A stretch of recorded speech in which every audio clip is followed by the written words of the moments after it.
వేదిక పైన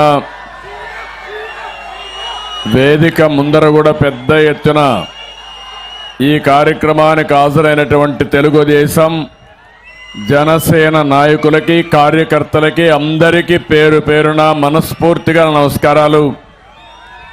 అదే మరి నేను సింహపురికి వచ్చినప్పుడు మీ ఉత్సాహం చూస్తా ఉంటే మీ అభిమానం చూస్తా నా జీవితంలో ఎప్పుడూ మర్చిపోలేను, అంత అభిమానం చూపించారు. అలాంటి ప్రజానీకానికి మంచి ఎండ కూడా లెక్క పెట్టుకోకుండా మా ఆడబిడ్డలైతే పెద్ద ఎత్తున వచ్చారు. వారందరికీ పేరు పేరున మనస్ఫూర్తిగా నమస్కారాలు. నెల్లూరు అనగానే మనకు గుర్తొచ్చేది అమరజీవి పొట్టి శ్రీరాములు గారు. తెలుగు జాతి కోసం త్యాగం చేశాడు. ఒక రాష్ట్రం రావాలని నిరవధిక నిరాహార దీక్ష చేసి ప్రాణాలు అర్పించినటువంటి అమరజీవి పొట్టి శ్రీరాములు. మొట్టమొదటిసారిగా ఆయనకు నివాళులు అర్పించి ఒకసారి గుర్తు చేసుకొని ముందుకు పోదాం. అదే సమయంలో ఇక్కడ మీరు చూసే సారా వ్యతిరేక ఉద్యమం ఇక్కడే ప్రారంభమైంది. ఇప్పటికి కూడా నాకు జ్ఞాపకం ఉంది. మహిళా శక్తిని చాటిన దూపగుండ రోసమ్మ ఇక్కడే. ఈరోజు మీరు చూస్తున్నారు అలాంటి వాళ్ళు సారా ఉద్యమంతో వ్యతిరేక ఉద్యమంతో పోరాడితే ఇప్పుడు జగన్మోహన్ రెడ్డి ఏం చేస్తున్నాడంటే బలవంతంగా మద్యం తాగిచ్చే పరిస్థితికి వస్తున్నాడు. దీనిపైన మనందరం కూడా ఆలోచించాల్సిన సమయం. పెద్ద పెద్ద ఉద్దండలు బెజవాడ గోపాల్ రెడ్డి గారి నుంచి అనేక మంది ఈ నెల్లూరు జిల్లాలో నుంచి రాజకీయాలకు వచ్చారు. వాళ్ళందరినీ చూస్తే నాకు అనిపిస్తుంది రాష్ట్ర రాజకీయాల్లో ఎప్పుడు కూడా నెల్లూరు జిల్లాకు ఒక ప్రత్యేకత ఉంది.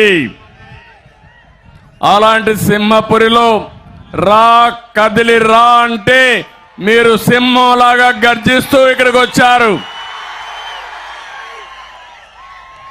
మాకు కూడా కొంత ఆలస్యం అయింది దారిలో. ఎక్కడ చూసినా జనమే జనం, రోడ్లన్నీ కూడా బ్లాక్ అయిపోయినాయి.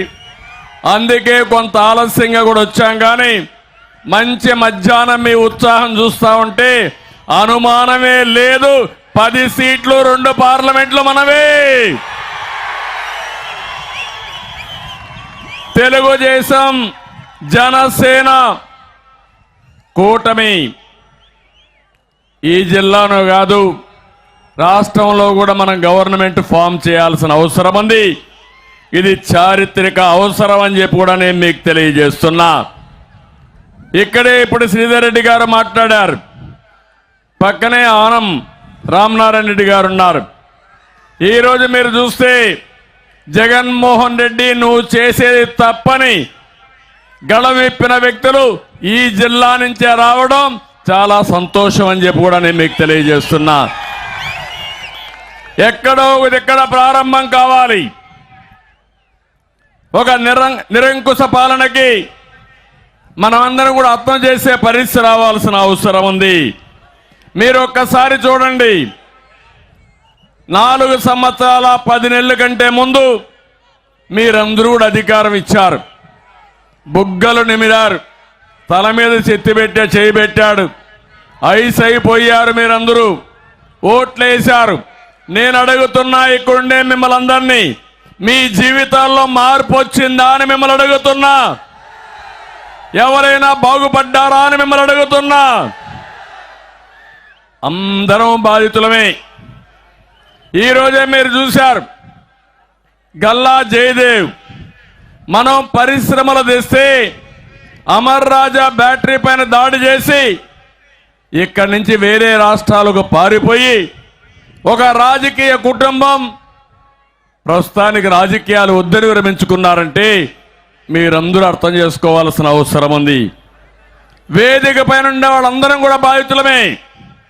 ఈరోజే నేను చూశాను మాచర్ల నియోజకవర్గంలో ఒక మత్స్య కార్మికుడు కేసులు పెట్టి వేధిస్తా ఉంటే పోలీసులు పిలిపించి ఎక్కడికక్కడ టార్చర్ చేస్తా ఉంటే భరించలేకుండా ఆత్మహత్య చేసుకున్నాడు. అంటే పోలీసుల టార్చర్ని వేధింపుల్ని భరించలేక, వాళ్ళు కొట్టే దెబ్బలు భరించలేక ప్రాణం ఒకటేసారి తీసుకుందామని బలవంతపు మరణం చేసుకున్నారంటే అసలు ఈ రాష్ట్రంలో ప్రభుత్వం ఉందా తమ్ముళ్ళు అని మిమ్మల్ని ఆలోచిస్తూ అడుగుతున్నా. మీరొక్క విషయం గుర్తుపెట్టుకోవాలి, ఆంధ్రప్రదేశ్లో ఉండే ప్రజానీకం చాలా తెలివైన వాళ్ళు. ఒక్కొక్కసారి మోసపోతూ ఉంటాం. అదే జరిగింది ఈరోజు. నేను ఒకటే నిన్న కూడా చూశాను, చెప్పిన తప్పు చెప్పకుండా అబద్ధాలు చెప్పి మళ్ళీ మోసం చేయాలనుకుంటున్నాడు. నేను ఒకటే మీకు హామీ ఇస్తున్నా, మీకు నాకు ఒక బాధ్యత ఉంది. నేను ఏమీ చేయలేదని మాట్లాడుతున్నాడు జగన్మోహన్ రెడ్డి. నువ్వు పుట్టక మునుపటి నుంచి నేను రాజకీయాలు చేస్తున్నా, ఆ విషయం నువ్వు గుర్తుపెట్టుకో. నువ్వు చెప్పకర మీ నాన్న అడుగు కల్లో, మీ నాన్నే చెప్తాడు ఏం చేశానని. ఈరోజు ఒక హైదరాబాద్ నగరం భారతదేశంలోనే ఒక బ్రహ్మాండమైన నగరంగా ఉందంటే ఎవరేశారు ఫౌండేషన్ మిమ్మల్ని అడుగుతున్నా. అక్కడ ప్రతి ఒక్క నాయకుడు కూడా, తర్వాత రాజశేఖర రెడ్డి కానీ తర్వాత వచ్చిన నలుగురు ముఖ్యమంత్రులు నేను వేసినటువంటి ఫౌండేషన్ కొనసాగిస్తున్నారు. దాని ఫలితాలు వస్తున్నాయి. ఆ రాష్ట్రంలో ఉండే ప్రజానీకానికి న్యాయం జరుగుతూ ఉంది. నేనేం చేశామని అడుగుతున్నారు వైఎస్ఆర్ కాంగ్రెస్ నాయకులు, చోటా మోటా నాయకులంతా. నేనేం చేశానో మీ ఊర్లోకి వెళ్ళి ప్రపంచ నలుమూలలు ఉండే ఐటీ ప్రొఫెషనల్స్ అడగండి, నేను ఏం చేశానో వాళ్లే చెప్తారు మీకు సమాధానం. ఒక రాజకీయ పార్టీ, ఒక నాయకుడు మనం చేసిన దానివల్ల మంచి ఫలితాలు వచ్చి ప్రజల జీవితాల్లో వెలుగొస్తే దానికంటే బాధ లేదు, దానికంటే ఆనందం ఉండదు. మొన్నే మీరు చూశారు, నాకు కష్టం వచ్చింది. ఒక్క ఆంధ్రప్రదేశే కాదు, వేరే రాష్ట్రాల్లో 80 దేశాల్లో నాకు సపోర్ట్గా ముందుకొచ్చారంటే, నేను బ్రతికుండంగానే అందరూ నాకు సహకరించారంటే, నేను చేసిన పనులు నెమరు వేసుకున్నారంటే దానికంటే ఏం కావాలో తమ్ముళ్ళు అని మిమ్మల్ని అడుగుతున్నా. ఈరోజు నా ఆలోచన ఒకటి, ఈ రాష్ట్రం పూర్తిగా నష్టపోయింది. 5 సంవత్సరాలు మనం అందరం కూడా బాధితులమే. నేను ఒకటే ఆలోచించాను, విభజన జరిగింది, హైదరాబాద్ నగరం తెలంగాణకి వెళ్ళింది, మనం నష్టపోయాం. నేనే అభివృద్ధి చేశాను. మళ్ళీ దీన్ని ఒక పట్టుదలగా ఆంధ్రప్రదేశ్ రాష్ట్రాన్ని అభివృద్ధి చేసి దేశంలోనే నెంబర్ 1 రాష్ట్రంగా చేయాలని నేను కలలుగన్నా. ప్రణాళికలు తయారు చేశా. అదే అమరావతి, అదే పోలవరం నదుల అనుసంధానం, అదే పెట్టుబడులని తీసుకొచ్చాం. నేను అడుగుతున్న ఈ 5 సంవత్సరాల్లో బెదిరించి కబ్జాలు చేసి ఎక్కడికక్కడ తరిమేసే పరిస్థితికి వచ్చాడు. అందుకే నేను కూడా బాధితుడిని, అవునా కాదా అని మిమ్మల్ని అడుగుతున్నా. అందుకే ఒకే మాట చెప్తున్నా, మీరు ఎన్ని మాట్లాడినా మళ్ళా 5 కోట్ల ప్రజానీకానికి న్యాయం జరిగే విధంగా ఈ రాష్ట్రాన్ని, తెలుగు కమ్యూనిటీని ప్రపంచంలోనే నెంబర్ 1 స్థానంలో పెట్టే బాధ్యత నేను తీసుకుంటున్నాను. ఇంకో పక్క మీరు చూస్తే పేదరికం లేని సమాజం, పేదవాళ్ళని ఆర్థికంగా పైకి తీసుకొచ్చే అవకాశాలు మెండుగా ఉన్నాయి. ఎన్టీ రామారావు గారి కళ పేదరికం లేని సమాజం ఉండాలనేది. దాన్ని నిజం చేయడం, వాస్తవ రూపంలోకి తీసుకురావడం నా బాధ్యత. అందుకే చెప్తున్నా, అనునిత్యం నేను ఆలోచించేది పేదవాడి గురించి ఆలోచిస్తాను. మిమ్మల్ని ఆర్థికంగా పైకి తీసుకొచ్చే బాధ్యత తెలుగుదేశం పార్టీది, మాదని మరొక్కసారి మీ అందరికీ హామీ ఇస్తున్నా. కానీ ఈరోజు మనం ఒక్కసారి ఆలోచిస్తే 1, 2 కాదు, ఎక్కడ చూసినా విధ్వంసంతో, తుగ్లక్ విధానాలతో, సైకో ప్రవర్తనతో రాష్ట్రాన్ని అతలాకుతలం చేశారు. ఇష్టానుసారంగా చేసి ఇప్పుడు కూడా మళ్ళా బెదిరించే పరిస్థితికి వస్తున్నారు. అందుకే నేను మిమ్మల్ని ఒకటే కోరుతున్నా, రా కదిలి రా అనే పిలిపించాను.